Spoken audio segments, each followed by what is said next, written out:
গাউসে পাক মুজিজা কেরামতি দেখাইয়া দেশ স্বাধীন করছে, খাজা বাবা স্বাধীন করছে, শাহজালাল স্বাধীন করছে।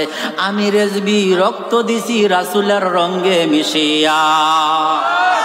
আমার ইন্তেকালের পরে তোমরা দেখবা আমি রেজবি যা দিয়ে গেছি, যা বলে গেছি, তা সারা বিশ্বময় একদিন জারি হবে। আজকে ঈদে মিলাদুন নবী জারি হয়েছে কি হয়েছে না? এটার প্রবর্তক কে? এটার প্রবর্তক হইল আল্লামা আকবর আলী রেজবি।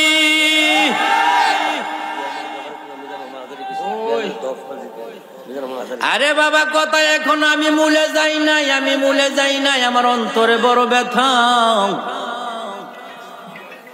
আমার অন্তরে বিরাট ব্যথা।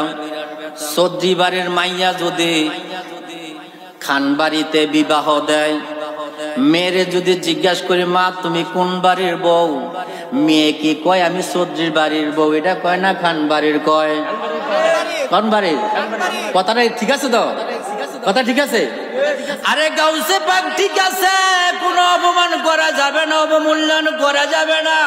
আমার বিয়া হইছে রেজবি বাবার সাথে, আমার পরিচয় থাকবে রেজবি বাবা ছাড়া অন্য কিছু নয়।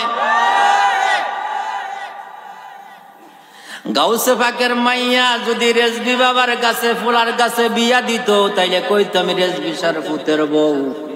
আমরা রেজবি বাবার কাছে বিবাহিত, কি যে বিবাহিত বেআইন বায়া, বেআইন বায়ার ব্যাখ্যা লেখো, বায়ার তফসির দেখো, শাব্দিক অর্থ দেখো।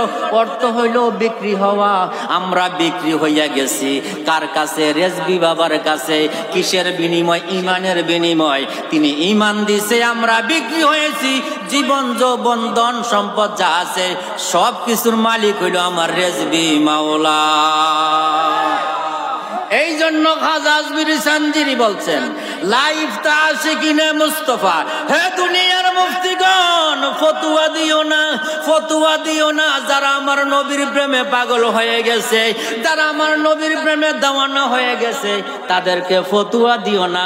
তাদের মাযহাবে লা মাযহাবে, মাযহাবে নূরে খোদা। তারা মাযহাব বিচারের সময় নাই, প্রেমে ডুব দিছে নবীর প্রেমে, ডাইন বাম তাকানোর সময় নাই। আমি ডুব দিছি রেজবির প্রেম সাগরে, ডুব দিয়া দেখি রেজবি ছাড়ার কিছুই নাই। এখানে কাদরিয়া আছে, এখানে চিশতিয়া আছে, এখানে নকশবন্দি আছে, মুজাদ্দিদি আছে, এখানে তরিকা রেজবি আছে। রেজবি মানে কি? রেজাওয়াত শান্তি। এই তরিকা যারা গ্রহণ করে নিছে তার দুনিয়া তো শান্তি, আখিরাতে চিরদিনের জন্য মুক্তি। ঠিক কি না বেঠে? কি ভুল কইলাম? কি মুফতি সাহেব? হ্যাঁ, আপনাদের কোনো কষ্ট হইতেছে? প্রেশার কিন্তু মাথায় আছে, ওয়াজ বন্ধ হইতে না, চলবো।